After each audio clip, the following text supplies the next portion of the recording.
importance, c'est les maladies du sommeil et leur traitement. Alors, ce thème a été retenu parce que plusieurs consoeurs et confrères ont remonté un besoin en formation continue sur les maladies du sommeil et leur traitement, afin de répondre à la patientèle qui se présente à l'officine en se plaignant d'un manque de sommeil ou d'un sommeil perturbé, associé ou non à des signes, un sommeil non réparateur avec une fatigue le matin et des répercussions socio-professionnelles. Alors, qu'est-ce que le sommeil ? Est-ce qu'un simple cycle circadien? Qu'est-ce qu'une insomnie? Qu'est-ce qu'un sommeil normal et quand devient-il pathologique?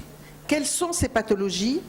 Et une fois le diagnostic posé et le traitement instauré par le thérapeute, comment le pharmacien peut accompagner ce malade?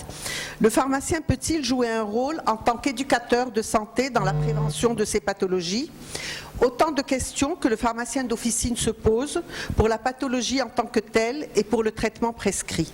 De plus, comme malheureusement notre profession doit faire face à une mauvaise utilisation des traitements prescrits ou une utilisation détournée, très souvent l'analyse de l'ordonnance doit se faire avec beaucoup de vigilance pour bien connaître les molécules utilisées dans ces pathologies. Alors avec nous, professeur Fouzia Kadiri et professeur Mohamed Ben Ammar, que je remercie d'avoir accepté de participer à cette conférence. Professeur Fouzia Kadiri est spécialiste en ORL et somnologue. Elle est présidente et membre fondateur de la Société marocaine du sommeil et de la vigilance jumelée avec des sociétés de grande renommée internationale. C'est un membre très actif dans les journées de formation et de sensibilisation sur le sommeil et la vigilance, avec la collaboration avec le ministère du Transport. Elle est auteure de nombreux ouvrages et articles sur les pathologies du sommeil. Donc je la remercie vivement d'avoir accepté d'animer pour nous cet atelier et je vous souhaite une bonne formation. Merci beaucoup, professeur Fouzia Kadiri. Merci à vous pour l'invitation et vraiment je vous félicite pour cette organisation qui est pharaonique. Je suis réellement impressionnée. C'est une très très belle manifestation et vraiment je félicite les organisateurs. Je suis très contente par ailleurs de partager cette matinée avec le professeur Ben Ammar qui vient de Montréal. Donc effectivement on m'a demandé de parler du sommeil, on m'a demandé de parler du sommeil en très peu de temps, ça va être un peu difficile de vous le présenter et de présenter ces pathologies, c'est pour ça que je vais accélérer un petit peu le rythme de la parole et il faut savoir que depuis l'Antiquité déjà on a essayé de comprendre les mystères du sommeil et de comprendre les états de conscience du sommeil, mais en vain, impossible, il a fallu attendre le milieu du XXe siècle pour dévoiler tous les mystères et les secrets du sommeil. Effectivement c'est la technologie, c'est l'informatique qui nous ont permis de mieux comprendre le sommeil, de comprendre son architecture et de comprendre qu'est-ce qui se passe dans un déroulé d'une nuit. Et là, par exemple, sur cet hypnogramme, on va voir qu'il y a 5 cycles de sommeil, le premier, deuxième, troisième, quatrième, cinquième, et qu'à chaque cycle, on va retrouver les 4 stades fondamentaux, à savoir une période d'endormissement, une période de sommeil lent, une période de sommeil profond et une période de sommeil paradoxal. Alors, vous remarquez que le sommeil profond est beaucoup plus important en milieu de nuit qu'en fin de nuit, et le sommeil paradoxal qui est là est beaucoup plus important en fin de nuit qu'en milieu de nuit. Chacun de ces stades a son importance et a un rôle très particulier. Par exemple, le sommeil profond, ça va être le stade de restauration, de restructuration du cerveau et de tout l'organisme en même temps, et c'est la période de repos réel au niveau de l'organisme. Alors c'est une période où il va y avoir la mitose cellulaire, c'est-à-dire c'est là où il y aura les multiplications, et vous comprenez que les gens qui ne dorment pas suffisamment fassent des cancers beaucoup plus facilement que les autres. Ensuite c'est la période où se fait la synthèse des protéines, donc c'est des gens qui se réveillent en forme, ceux qui dorment bien. C'est la période également où va se faire le développement de la plasticité synaptique et de la maturation cérébrale. Vous comprenez que les enfants ont besoin de beaucoup dormir. Et puis, par rapport au sommeil paradoxal, il est beaucoup plus important en fin de nuit. Et là, son rôle, c'est justement de consolider la mémoire et l'apprentissage, parce que quand on regarde pendant toute la journée plein de choses, le soir, notre cerveau vient et élimine tout ce dont il n'a pas besoin et consolide les choses importantes. Alors, imaginez par exemple votre ordinateur de lui-même, le soir, il va se charger en énergie de lui-même, il va se charger en énergie, il va enlever tout ce dont il n'a pas besoin, il va garder uniquement les choses dont il a besoin, il va se formater, il va pratiquement tout faire. Bon, on n'est pas encore arrivé à ce stade-là, mais imaginez ça. Eh bien, l'organisme, c'est exactement ce qu'il fait pendant le sommeil. Tout se passe pendant le sommeil. Et ça, il fallait s'y attendre. Peut-être qu'on ne l'a pas compris pendant des années, mais sur une période de 75 ans, on aura dormi 25 ans. Et bien, ces 25 ans, on ne savait pas avant ce qui se passait. Maintenant, on sait ce qui se passe pendant ces 25 années où on a passé notre temps à dormir. Donc, ce n'est pas une perte de temps. Au contraire, c'est extrêmement important pour l'organisme. Alors, on a compris, d'après les explorations cliniques, que la durée du sommeil variait avec l'âge, d'accord. Et puis, un bébé, par exemple, il a besoin de jusqu'à 20 heures de sommeil. Au fur et à mesure qu'il grandit, bon, 16 heures de sommeil diminuent, mais il y a deux âges particuliers que je voudrais, alors entre parenthèses, l'adulte il a besoin entre 7 et 8 heures de sommeil, et il y a deux âges particuliers que je voudrais quand même préciser, c'est les personnes âgées et les adolescents. Alors par rapport aux personnes âgées, j'insiste auprès des pharmaciens, c'est extrêmement important. La majorité des fractures du col du fémur se font au niveau de la nuit ou le petit matin, parce que ces patients sont sous hypnotiques et benzodiazépines. Pourquoi ils sont sous ces médicaments-là? Pourquoi? Parce que c'est des gens qui ont changé la physiologie de leur sommeil, mais qui ne le savent pas. Les gens qui les accompagnent de la famille ne le savent pas non plus. Et ce sont des gens finalement qui se retrouvent avec une médication qui va leur donner des troubles de l'équilibre, ils vont tomber, ils vont se faire une fracture du fémur, et généralement c'est fatal pour eux. Mais plus que ça, ces médicaments-là vont être à l'origine donc de l'apparition d'un Alzheimer éventuel. Pourquoi on les met sous hypnotiques et benzodiazépines? Eh bien parce que tout simplement ces gens-là ont un sommeil très léger, le moindre bruit les fait réveiller, et ils ont une avance de phase de sommeil qui est physiologique. Ils vont dormir plus tôt que d'habitude, c'est-à-dire qu'avant ils dormaient à 10h30, 11h, et bien ils vont se mettre à dormir vers 8h30, 9h. Alors vous imaginez très bien qu'à 3h du matin ils sont réveillés. Et ce n'est pas, on leur prescrit des hypnotiques à tort. Et ça, il faut vraiment, c'est un message, si vous voyez une personne âgée, expliquez-lui que son sommeil vieillit et qu'ils prennent le rythme qu'ils veulent, c'est tout. Et qu'ils prennent le rythme. S'ils sont à la retraite, eh bien, ils prennent le rythme de leur sommeil comme ils veulent. Alors ça d'une part. Et puis d'autre part, il y a aussi l'adolescent. Eh bien, l'adolescent, je rapporte parce qu'on a fait une étude à Casablanca. Cette étude a montré justement que ces adolescents traitaient très mal leur sommeil, parce qu'ils se retrouvaient avec une dette de sommeil, ils ne dormaient pas suffisamment, ils se retrouvent avec une dette de sommeil de 1h30 par jour. Ils essaient de rattraper ce phénomène pendant le week-end en dormant 2 heures, mais si vous faites le calcul, ça leur fait quand même une perte de 7 heures de sommeil par semaine. Sur un mois, ça leur fait 21 heures. Sur l'année, imaginez la dette de sommeil avec laquelle ils se retrouvent.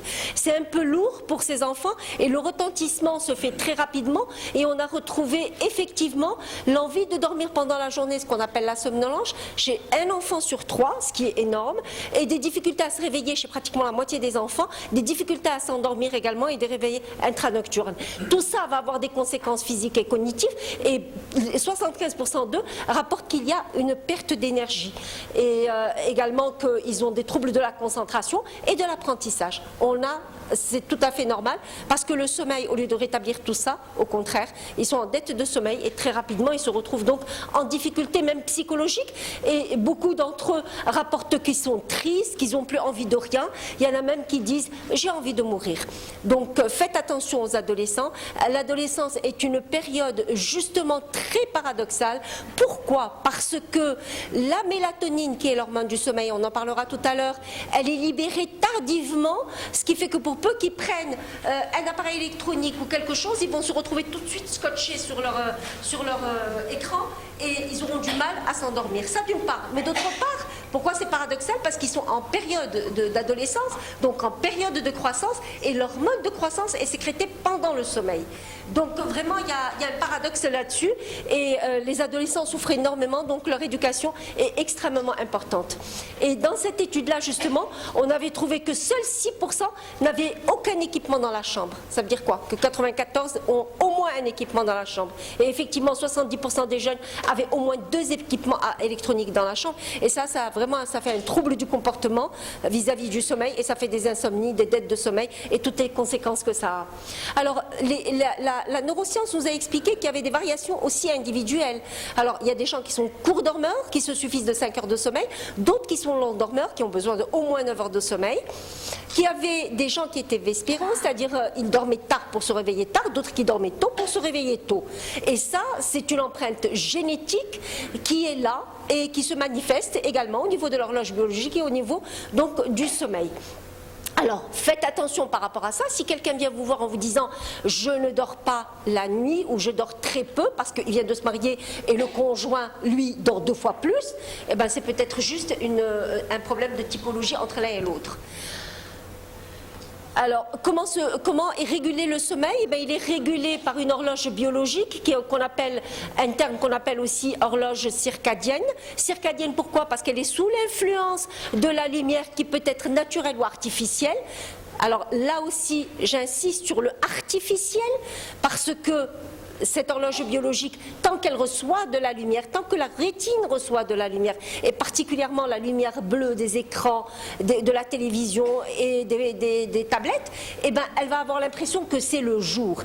Et le jour veut dire quoi pour elle? Veut dire qu'on ne libère pas l'hormone de la mélatonine, qui est l'hormone qui va induire le sommeil.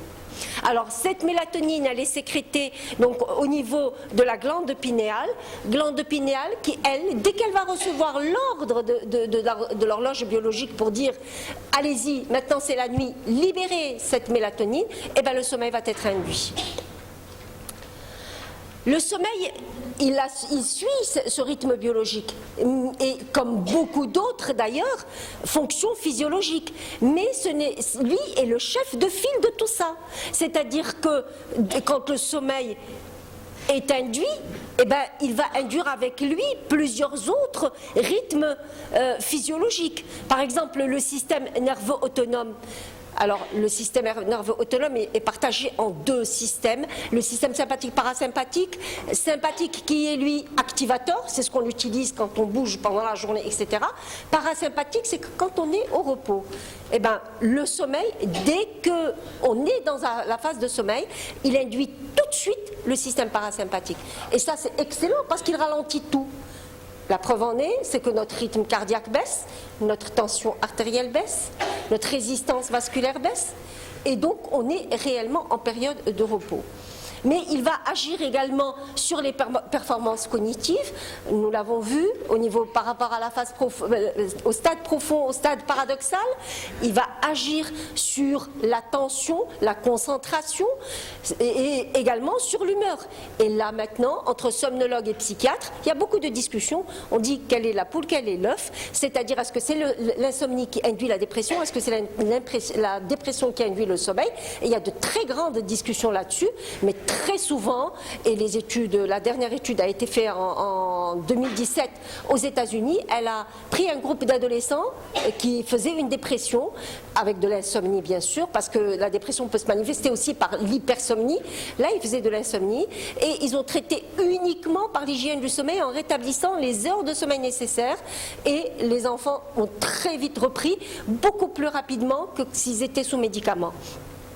Et enfin, il y a beaucoup d'autres cycles physiologiques qui dépendent du sommeil, par exemple les hormones. Alors il faut savoir que l'hormone de croissance est sécrétée à 80% pendant le sommeil, donc qui dort dîne, maintenant vous le comprenez. Et pour les enfants, un enfant qui ne dort pas ou qui dort mal, c'est un retentissement absolument effroyable. Donc il faut faire vraiment très attention par rapport à ça. Tout ça a permis donc à l'American Academy of Sleep Medicine de discuter et de classer les différents troubles du sommeil en insomnie, hypersomnie, troubles respiratoires du sommeil, parasomnie, les mouvements liés au sommeil et d'autres encore. Et donc ça ne s'est fait, la première classification, qu'en 79, c'est tout récent quand même, et la dernière, elle a été donc revue et revisitée en 2014 pour la dernière classification qui est celle de l'ICSD 3. Alors, mais au total, même si en supposant par exemple que cette classification elle est là, et je ne vais pas vous les énumérer tous, la plainte du patient reste toujours quoi? Reste je ne dors pas. Quand il vient voir le médecin ou quand il vient voir le pharmacien, il dit je ne dors pas. Ou alors il dit je dors trop. Ou bien alors il rapporte que pendant son sommeil, il fait des choses bizarres ou inhabituelles que le conjoint ou la famille lui rapporte. Alors ça, c'est pour ça que l'interrogatoire est extrêmement important et je pense que même le pharmacien à ce niveau-là, il peut déjà guider et comprendre un peu ce qui se passe. Ensuite, on utilise, pour vraiment affiner notre diagnostic et l'orienter, on utilise des questionnaires à type d'échelle qu'on va scorer, c'est très important, ils sont à la portée de tout le monde. Et enfin, là où ça devient vraiment spécialisé, c'est quand on doit utiliser les explorations électrophysiologiques dans certaines pathologies, pas toutes. Certaines pathologies, on en aura besoin, on va les voir très rapidement. Donc, je ne dors pas, il vient pour cette plainte. Il peut soit s'agir d'une insomnie aiguë, et là les définitions sont claires. C'est-à-dire, est-ce que c'est une insomnie de début de nuit, de milieu de nuit, de fin de nuit, depuis quand elle dure, etc. Une insomnie qui est aiguë, c'est une insomnie transitoire qui vient juste de s'installer depuis quelques jours, et le malade, effectivement, ne dort pratiquement pas, il se réveille. Alors ça, on l'a tous vécu à la suite d'un stress, de la perte de quelqu'un de cher, la veille d'un examen, donc on sait ce que c'est. Et quand on dit les insomnies aiguës représentent 30% de la population générale, moi je dis qu'elles représentent 100% parce que tous, au moins une fois dans notre vie, on a su ce que c'était. Alors moi je dis, et je m'engage fermement là-dessus, c'est l'urgence médicale. C'est vraiment l'urgence médicale. Il faut très rapidement prendre en charge le patient, le traiter par hypnotique. C'est peut-être un des rares cas où je donne des médicaments, mais il faut le traiter très rapidement. Pourquoi ? Parce que si on ne le fait pas, il va basculer rapidement. Pour peu qu'il soit sur un terrain prédisposé, il va basculer rapidement vers l'insomnie chronique, et la plus fréquente étant la psychophysiologique. C'est quoi la psychophysiologique ? C'est un schéma de pensée vis-à-vis du sommeil qui est un peu négatif. C'est quelqu'un qui va se dire mince, j'ai pas dormi, je ne vais pas encore redormir. Et demain j'ai une réunion, je ne sais pas comment je vais faire. Encore le sommeil, il me lâche encore ce soir. Ça va pas se faire. Je ne sais pas quoi, etc., etc. Donc il est vraiment avec son sommeil, il est un peu pas bien du tout. Et il pense pas de belles choses de son sommeil et il reste dans la rumination, il reste vraiment en pleine contradiction avec son sommeil. Et cette insomnie psychophysiologique n'est pas du tout médicale. Là, le traitement est beaucoup plus lourd. C'est la thérapeutique cognitive et comportementale sur plusieurs séances qui va venir à bout de cette insomnie. Alors que si on le traite pas comme ça et qu'on donne des médicaments, vous imaginez parfaitement que le schéma de pensée restera toujours dans sa tête et que quand on arrêtera les médicaments, il va faire un phénomène de rebond et puis hop, il va reprendre des médicaments et ainsi de suite. Donc vraiment, c'est la TCC. Après, il y a les insomnies paradoxales. Insomnie paradoxale où le patient il rapporte ne pas dormir du tout. Sauf que quand vous posez la question et que vous dites la journée vous la passez comment, il te dit bien. Bon, s'il n'y a pas de retentissement diurne, ça veut dire que réellement c'est pas une insomnie. Donc et alors, ah non, mais je vous assure docteur que je ne dors pas. Très bien. Alors c'est une des rares indications de la polysomnographie dans l'insomnie. C'est la seule, je dirais. Pourquoi ? Parce que là, on vient démontrer au patient que regardez, sur votre tracé de la nuit, vous avez bien dormi. c'est bon. Et ça, nous, on le sent. Mais sinon, pour une insomnie, on ne donne pas de polysomnographie à faire. Ensuite, il y a le problème de l'insomnie idiopathique, et ça, c'est généralement une insomnie familiale. C'est dans la famille, les gens ne dorment pas, n'ont pas l'habitude de dormir ou dorment très peu, et c'est une insomnie qui est vraiment très difficile à prendre en charge. Il y a l'hygiène du sommeil, parce qu'il y a des gens qui font des siestes inappropriées, le matin, l'après-midi, en fin d'après-midi, etc. Alors, il y a un moment de la journée où oui, nous sommes autorisés à faire la sieste, c'est entre 1 heure et 3 heures, parce que c'est une heure physiologique du sommeil où on peut effectivement dormir. Il n'y a pas de souci. Mais quand on dort en fin d'après-midi ou quand on fait des grasses matinées, là, vraiment, le problème se pose et on change tout le cycle biologique du sommeil et on se retrouve donc en train de faire des troubles du sommeil le soir. Alors, dans l'hygiène de sommeil, il n'y a pas que les siestes inappropriées. Il y a bien sûr, quand on prend trop d'excitants, café, thé, chocolat, vitamine C, toutes ces boissons hyper énergisantes, etc. Ou encore quand on fait du sport, hard, le soir, ou quand on prend une douche très chaude. Pourquoi? Parce que pour induire le sommeil, pour que la libération de la mélatonine se fasse, il faut que la température corporelle baisse. Donc il ne faut rien faire, il ne faut pas prendre de dîner trop copieux juste avant d'aller dormir, parce que la température se lève, il ne faut pas prendre de douche très chaude, d'accord? Il ne faut pas faire de sport trop hard. Ça d'une part, et puis d'autre part, il faut que la cortisol baisse aussi. Et la cortisol, pour la faire baisser, il faut tout mettre au repos, d'accord? C'est pour ça que nous, dans l'hygiène du sommeil, on dit qu'il faut absolument laisser un temps d'une demi-heure, 3/4 d'heure pour un rituel du sommeil. C'est un rituel qu'on va faire tous les jours, calmement, pour dire, voilà, c'est le moment où on va rentrer dans le sommeil. En fait, tout à l'heure, je vous ai pris l'exemple de l'ordinateur, mais notre cerveau n'est pas un ordinateur. Vous ne pouvez pas appuyer dessus et dire, hop, je dors. Il faut vraiment un temps pour pouvoir vraiment se préparer à l'endormissement. Ensuite, il y a les insomnies comorbides. Là, ils arrivent avec l'âge parce qu'il y a de l'arthrose qui s'installe, il y a le reflux gastro-œsophagien, l'asthme, etc. Toutes ces pathologies, qu'elles soient organiques ou psychologiques, psychiatriques ou neurologiques, elles vont accompagner le sommeil ou le sommeil les accompagne. Et dans la dernière classification, la nouveauté qu'il y a, c'est qu'on va traiter chaque chose toute seule. C'est-à-dire on va traiter le sommeil d'un côté, on va traiter la comorbidité de l'autre. Alors, le comportemental de l'enfant, on l'a vu, les troubles circadiens aussi et le syndrome de jambes sans repos. Et là, vous avez, vous, pharmaciens, vraiment un rôle extrêmement important à jouer là-dessus. Alors, le syndrome de jambes sans repos, le diagnostic peut se faire que cliniquement. Le patient rapporte qu'il a des fourmillements, un inconfort au niveau des jambes au moment où il se met dans le lit, où il veut s'allonger.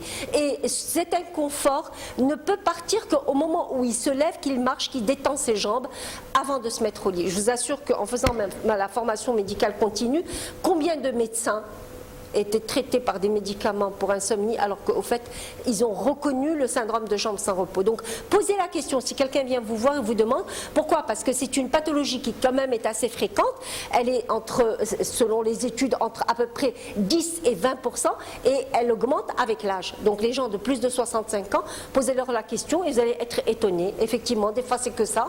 Et bon, je ne vais pas vous dire, mais au moins, si vous faites le diagnostic, c'est pas mal. Après, il faut un bilan et plein de choses.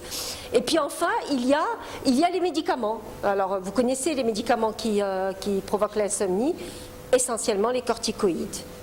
Il y a la corticothérapie. Effectivement, il y a beaucoup de gens qui sont très sensibles à cela. Des fois, on prescrit un traitement d'1 semaine pour un phénomène infectieux inflammatoire aigu. Et ben, le patient, après, il se retrouve dans un état d'insomnie. Il faut tout de suite redresser, tout de suite récupérer. Donc ça, c'était la première plainte. Sinon, alors il existe une vulnérabilité par rapport à l'insomnie. On l'a dit, il y a une composante familiale, une comorbidité. Il y a le profil psychologique qui est d'introverti. C'est des des gens qui vont plus facilement faire de l'insomnie. Il y a les personnalités hypersensibles ou alors qui réagissent mal au stress. Il y a l'hyper-réveil également. C'est des gens qui ont le cerveau qui marche toujours. Ils te disent, moi je dors et mon cerveau, il continue tout le temps il s'arrête pas. Il s'arrête pas, il continue tout le temps. Et puis bien sûr, il y a tous ces facteurs déclenchants comme un stress, un traumatisme, etc. qui au moment où on s'est dit, bon ça y est, on est sorti de l'insomnie, hop, on retombe encore dessus. Alors ça c'était le premier signe. Le deuxième signe, je dors trop. Alors on pose la question, est-ce que vous dormez trop pendant la journée, la nuit, etc. Il te dit je dors trop la journée, la nuit. Et vous faites vos 8 heures de sommeil le soir. Oui, je fais mes 8 heures de sommeil le soir, mais pendant la journée, il m'arrive de m'endormir facilement lors d'une réunion, pendant que je suis au volant, dans plusieurs situations. Ah bon, eh bien la première des choses à laquelle on pense, c'est le syndrome d'apnée obstructive du sommeil. Pourquoi? Eh bien parce que le sommeil de ces gens apnéiques est un sommeil déstructuré, de mauvaise qualité, qui au fait ne donne pas de sommeil réparateur. Et ils ont eu l'impression d'avoir dormi 8 heures. Au fait, ils n'ont pratiquement pas dormi parce que le cerveau a dormi, s'est réveillé, a dormi, s'est réveillé, etc. Et ce stress-là fait qu'ils ne s'en rendent même pas compte. Les réveils sont des réveils physiologiques, non pas conscients. S'ils avaient été conscients, ils pourraient poser le diagnostic eux-mêmes, mais ils ne posent pas le diagnostic parce que ils se réveillent le matin, ils sont fatigués, ils ont mal à la tête. On va le voir très rapidement tout à l'heure. Il y a les hypersomnies, il y a les troubles circadiens, ce sont les troubles de l'horloge biologique qui sont en rapport soit avec un retard de phase de sommeil, c'est ce que font les adolescents. C'est une particularité de l'adolescent. Elle peut être soit due à l'horloge elle-même ou bien comportementale, comme on a vu tout à l'heure. Et l'enfant qui reste réveillé très longtemps, aujourd'hui, demain, etc. Et ça arrive pendant les vacances. Et dès qu'ils reprennent leur scolarité, eh bien, ils ont énormément de mal à reprendre un rythme régulier. Ils se retrouvent en retard de phase de sommeil. Ils ne dorment pas avant 2h, 3h du matin. Comme ils sont obligés de se réveiller à 7h pour aller au lycée ou à l'école, eh ben, ils dorment pendant toute la matinée. Et comme pendant la matinée, il y a des matières scientifiques, alors c'est des enfants qui se retrouvent très rapidement en difficulté scolaire. Ensuite, il y a des médicaments qui peuvent entraîner de la somnolence. Je pense que vous les connaissez. Ça peut être les psychotropes, les benzodiazépines, etc. Donc, on va poser la question aussi aux patients par rapport à ça. Des troubles psychiatriques. La narcolepsie, c'est une maladie qui existe au Maroc. On a fait pas mal de diagnostics, mais elle est quand même assez rare. Et puis enfin, je fais des choses bizarres pendant mon sommeil. Qu'est-ce qui peut faire? Une parasomnie. Alors, c'est quoi la parasomnie? On regroupe là tous les phénomènes, somnambulisme, terreur nocturne, paralysie du sommeil, enfin tous ces phénomènes qui viennent au courant du sommeil et qui ne rentrent pas dans les insomnies et dans les hypersomnies. Alors par rapport au questionnaire, je ne vais pas du tout vous les détailler, je vais les passer très rapidement. Je laisse ma communication pour ceux qui veulent avoir donc les questionnaires, ça ne me pose aucun problème. Vous pouvez passer les prendre après chez Madame Ikhlas ou chez qui vous voulez. Alors, on commence par l'échelle de fatigue de Pichot. Pourquoi? Parce qu'un patient qui a un trouble du sommeil et qui pendant la journée se porte bien, c'est que ce n'est pas un trouble du sommeil. C'est qu'il est court dormeur, ou tout simplement, ou qu'il y a autre chose. Mais bien sûr, à condition qu'ils ne prennent pas du café ou des énergisants pour être la journée bien. C'est-à-dire qu'il faut s'assurer qu'effectivement, il n'est pas sous stimulant. Alors, cette échelle de Pichot nous dit si oui ou non il existe une fatigue. On score les 8 questions et puis on les note et après on fait la somme du total pour dire est-ce qu'il est fatigué ou il est très fatigué ou il n'est pas fatigué du tout. Alors, il y a également le questionnaire de Beck qui est le questionnaire de la dépression. Il est très important parce que tout trouble du sommeil va engendrer à 30 jusqu'à 50% selon les études, une dépression. Que ça soit une insomnie, un syndrome d'apnée obstructive du sommeil ou autre chose. Donc on fait automatiquement ce questionnaire de Beck. Alors l'index de sévérité de l'insomnie, elle est très importante aussi parce qu'on a besoin de savoir est-ce que cette insomnie a un retentissement diurne, particulièrement social, professionnel, scolaire chez les enfants. Et pour ça, on pose également des questions et on score pour savoir si cette insomnie, elle est de sévérité moyenne ou de sévérité clinique sévère. Le pronostic n'est pas du tout tout le même. Et la prise en charge, elle est différente. Si quelqu'un a une insomnie vraiment légère, vous pouvez à la limite lui conseiller une hygiène du sommeil, lui conseiller quelques petites choses, etc. Mais quelqu'un qui fait une insomnie sévère, adressez-le à un spécialiste, c'est plus recommandé. Et il y a cet agenda du sommeil qui est un tableau tout simplement qu'on demande aux patients de remplir, qui est très intéressant parce qu'il va cocher les petites cases là où il va dormir, parce qu'au fait il vient nous dire je dors pas depuis combien de temps, etc. Mais quand il nous remplit cet agenda là, on a une idée exacte de ce qui se passe, aussi bien pendant la semaine que pendant les week-ends. Et là, on comprend s'il y a quelque chose à redresser par rapport au comportement vis-à-vis du sommeil, par rapport à ses habitudes qui sont inappropriées. On a comment réagir. Alors cet agenda du sommeil, on l'utilise beaucoup, essentiellement dans les insomnies. Et puis il y a l'échelle d'Epworth qui est aussi intéressante pour nous, parce qu'elle nous donne une idée sur la somnolence pendant la journée. Est-ce que le patient somnole ou pas? S'il somnole, c'est que certainement qu'il n'a pas reçu sa dose de sommeil habituelle. Et là aussi, on a 8 items qu'on va noter et qu'on va classer après entre sommeil avéré, somnolence avérée, somnolence vraiment sévère. Le questionnaire de Berlin nous aide également. Alors bien sûr, quand un malade se plaint de sommeil, on ne va pas faire tout ça, hein. On va, selon que ça soit une insomnie ou autre chose, on va utiliser tel ou tel questionnaire. On ne va pas les utiliser tous. Mais je vous dis, ce sont les questionnaires, comme je parle de tous les troubles du sommeil. C'est ce qu'on utilise habituellement. Alors, le questionnaire de Berlin est très intéressant aussi, surtout quand le patient, vous lui posez la question, est-ce que vous ronflez? Et là, il dit oui, oui, je ronfle. Et vous évaluez ce ronflement, son intensité, sa fréquence et son retentissement sur l'organisme pour savoir est-ce que oui ou non, derrière ce ronflement, il existe un syndrome d'apnée obstructive du sommeil. D'accord? Donc, là aussi, il nous guide. Alors, une fois que ces questionnaires, on les a remplis, donc on a une idée sur la pathologie et on sait si oui ou non, on peut faire un enregistrement. Parmi les enregistrements, il y a la polysomnographie au laboratoire qui est le gold standard. Parce que là, on prend toutes l'enregistrement cérébral pour avoir une idée sur l'architecture du sommeil, mais en plus on prend les paramètres cardio-respiratoires et les paramètres jambiers pour savoir s'il n'existe pas une maladie de mouvement périodique de jambes ou autre. Et il y a également la polygraphie ventilatoire qui peut se faire à domicile, qui est très intéressante, mais uniquement dans les syndromes d'apnée obstructive du sommeil, parce qu'elle ne nous donne que les informations cardio-respiratoires. Et il y a l'oxymétrie, qu'on peut utiliser effectivement pour avoir une idée sur l'oxygénation et le stress oxydatif. Quand un patient ronfle, on se dit est-ce que vraiment il est à la limite du SAOS? Est-ce que c'est bien un SAOS ou pas? On peut déjà commencer par une oxymétrie, c'est validé en tous les cas en Suisse. Bien, je vais devoir vous parler du syndrome d'apnée obstructive du sommeil en tant qu'ORL, parce que c'est une maladie qui est quand même fréquente, qui est grave et qui passe souvent inaperçue, qui est vraiment méconnue par beaucoup de médecins. Alors, elle se définit par quoi? Par un arrêt du débit respiratoire au niveau des voies aériennes supérieures. Il se collabe, il se ferme et le malade n'arrive plus à respirer, il fait des apnées pendant la nuit. Alors, pourquoi pendant la nuit? Parce que pendant la nuit, les muscles tous se relâchent. Et les muscles du pharynx aussi. Alors quand quelqu'un m'adresse, monsieur fait de l'apnée pendant le jour, etc., etc., ça c'est pas un syndrome d'apnée. Ça c'est une oppression thoracique, c'est un stress, etc., mais c'est pas de l'apnée. L'apnée c'est le soir.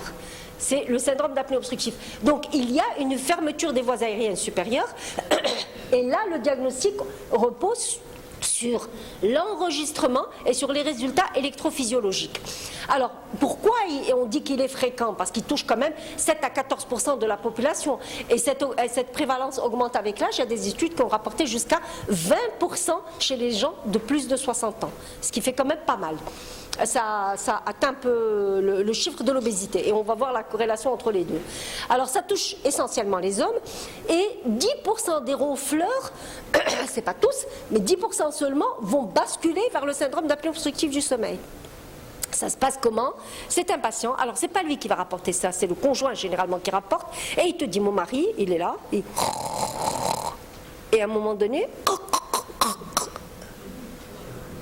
et il s'arrête de respirer. Et là, moi, je le bouge parce que j'entendais le ronflement, j'étais bon, voilà, ça ronronnait, et puis à un moment donné, plus rien. Donc, panique à bord.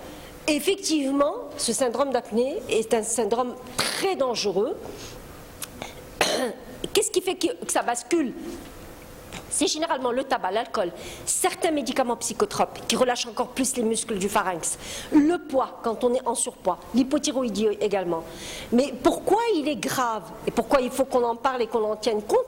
Parce qu'il a des comorbidités et c'est essentiellement les pathologies qui sont fréquentes dans ce siècle. L'hypertension artérielle, 40% des gens hypertendus font un SAOS. Cette comorbidité est quand même assez importante et assez fréquente. 80% des hypertensions artérielles résistantes sont associées à un syndrome d'apnée obstructive du sommeil. L'AVC, la même chose, les accidents vasculaires cérébraux, 50%. L'obésité, un obèse sur 2 est apnéique.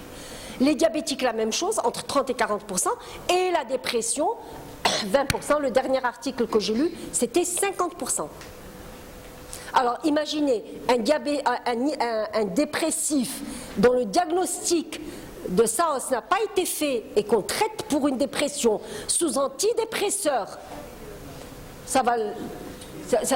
mais ça va vraiment le faire couler au fond comme pas possible.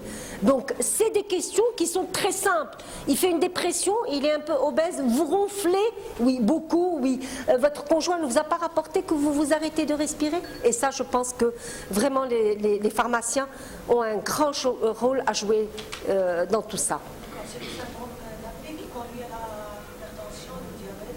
Alors, c'est une comorbidité, oui, le syndrome peut entraîner, les hypertendus sont également, c'est-à-dire c'est une relation bilatérale.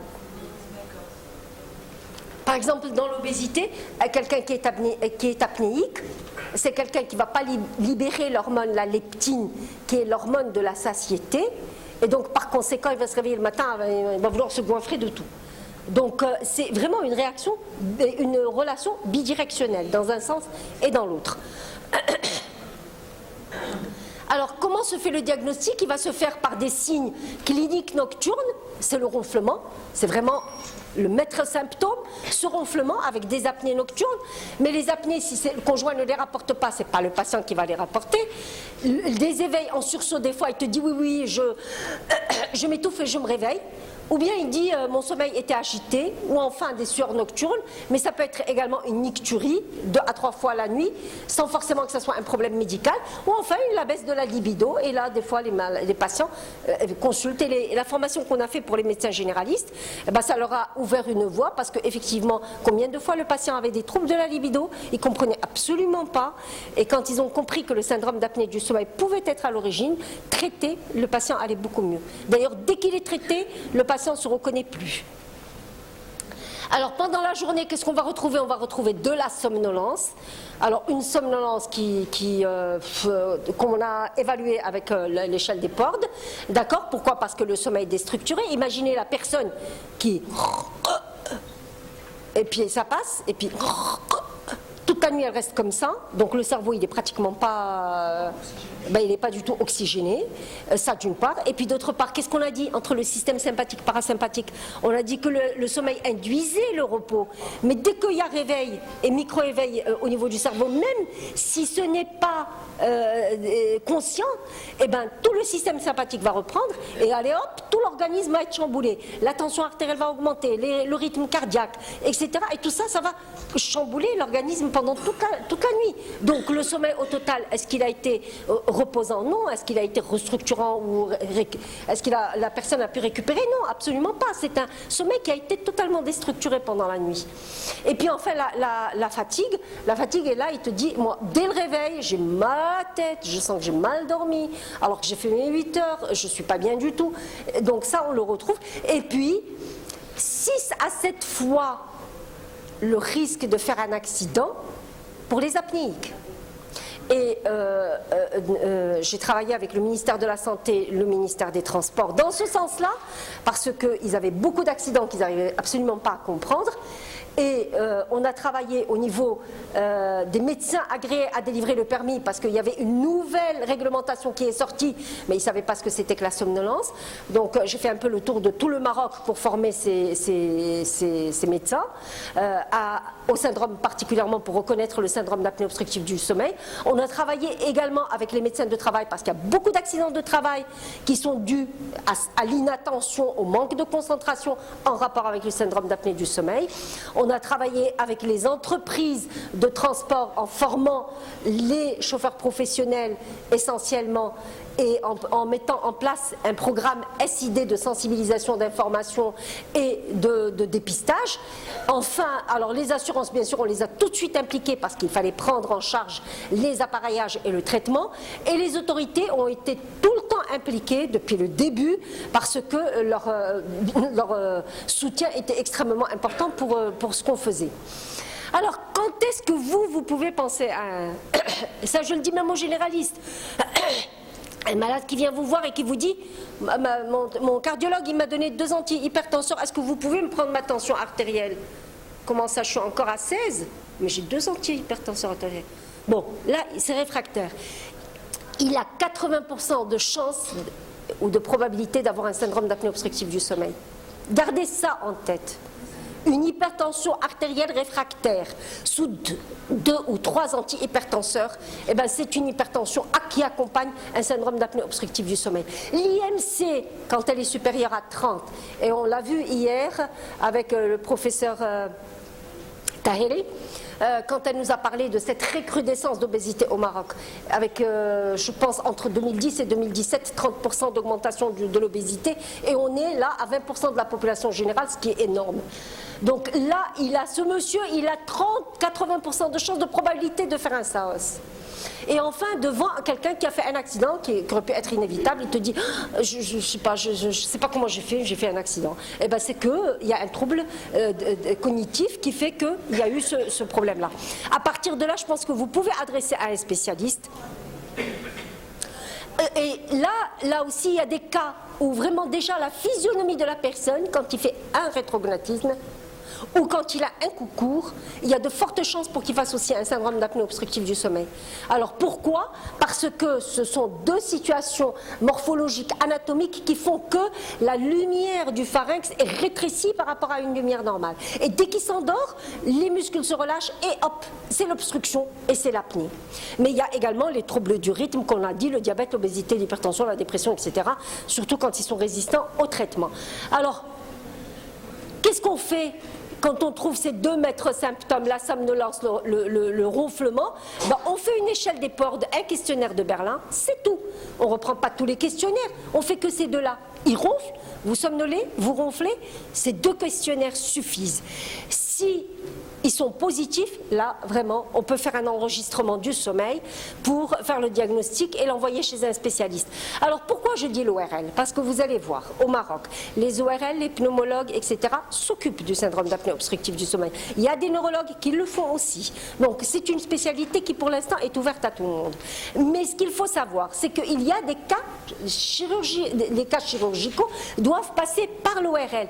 Quand il y a par exemple une obstruction nasale, une obstruction au niveau de l'oropharynx, une langue très épaisse ou une base de langue très volumineuse, quand vous avez un voile du palais épais, et bien dans ces cas-là, il y a peut-être quelque chose à faire. L'ORL, il a quelque chose à opérer. Mais par contre, quand ça se situe au niveau de l'hypopharynx, là, il ne faut surtout pas toucher le patient, le traitement est autre. Alors, on fait cette polygraphie, pas tout ça, on fait juste la polygraphie, juste une sangle abdominale et respiratoire, c'est largement suffisant pour faire le diagnostic, et on classe notre SAOS. C'est pour ça qu'on le fait. Pourquoi? Il est important pour nous de savoir est-ce que c'est sévère, moyen, etc., pour qu'on puisse, dans le temps, surveiller justement ce syndrome d'apnée du sommeil. Alors après cela, bien sûr, il faut traiter le patient, traiter soit avec un traitement conservateur et retrouver un poids de santé. Qu'est-ce qu'on a dit? Un obèse sur 2 est apnéique. Alors des fois, Juste des fois, quand tu es malade, je suis hospitalière, je travaille dans un hôpital et dans une région assez démunie. Donc quand des fois le patient n'a pas de quoi se traiter, je dis commencez par un régime. Je refais l'enregistrement et très souvent, il passe de sévère à moyen ou de moyen à... Donc c'est quand même intéressant. Alors on va traiter également positionnel. Pourquoi? Parce que quand on fait l'enregistrement des fois, qu'est-ce que nous dit l'enregistrement? Les apnées surviennent quand on est en position dorsale. La base de langue bascule vers l'arrière et elle obstrue les voies aériennes supérieures. Donc il suffit de mettre le patient sur le côté, de lui mettre une petite balle de tennis comme ça. Il y a beaucoup de dispositifs maintenant qui se vendent à Casablanca. Donc, et qu'il dorme sur le côté, on l'oblige à dormir sur le côté, plus d'apnée. Donc tous les traitements ne sont pas forcément des traitements lourds, que ce soit chirurgical ou par ventilation, par pression positive continue ou par orthèse d'avancée mandibulaire. Non, il y a des traitements conservateurs qui sont légers, qui sont à la portée. Donc c'est bien de les connaître pour ne pas forcément dire au patient tout de suite « Oh, vous faites une apnée, vite, vite, vite, allez mettre un appareil avec un masque. » D'accord? Donc tout ça, il faut le connaître. Je ne pouvais pas non plus ne pas vous parler du SAOS de l'enfant qui est pour moi une urgence chirurgicale. Alors, je voudrais juste que vous gardiez ce message en tête. Quand j'ai commencé ma spécialité, on me disait une adéno-amygdalectomie se fait à partir de l'âge de 5 ans. Terminé. C'est fini. Depuis que maintenant, on sait que l'enfant peut faire un syndrome d'apnée obstructive du sommeil, qu'on l'enregistre et qu'on trouve des apnées, on sait que le retentissement cognitif est tellement important, de la croissance également est tellement important, que les indications maintenant sont tombées de 5 ans à 2 ans. Et je vous assure que vous ne pouvez pas imaginer ces dernières années tout le nombre d'enfants que j'ai opérés à l'âge de 2 ans, sans complications, sans rien du tout. Alors, et puis il y a le traitement orthodontie qui doit commencer à l'âge de 3 ans s'il a une malformation au niveau donc, des maxillaires. En conclusion, identifier un trouble du sommeil, il faut le faire, mais ce n'est pas toujours évident. Je vous le dis, il y a plusieurs types qui peuvent être d'ailleurs intriqués. On peut avoir un SAOS et une insomnie en même temps. Alors, l'interrogatoire, les questionnaires, les agendas et les enregistrements polysomnographiques, bien sûr, sont là pour nous aider à faire les diagnostics. C'est un enjeu de santé publique.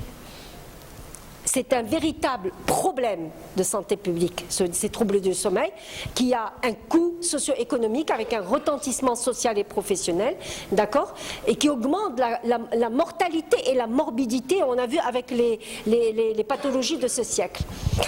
Enfin, les recommandations restent toujours par rapport à l'hygiène du sommeil et par rapport au maintien d'un poids santé, ça c'est extrêmement important. Et enfin, je vous remercie.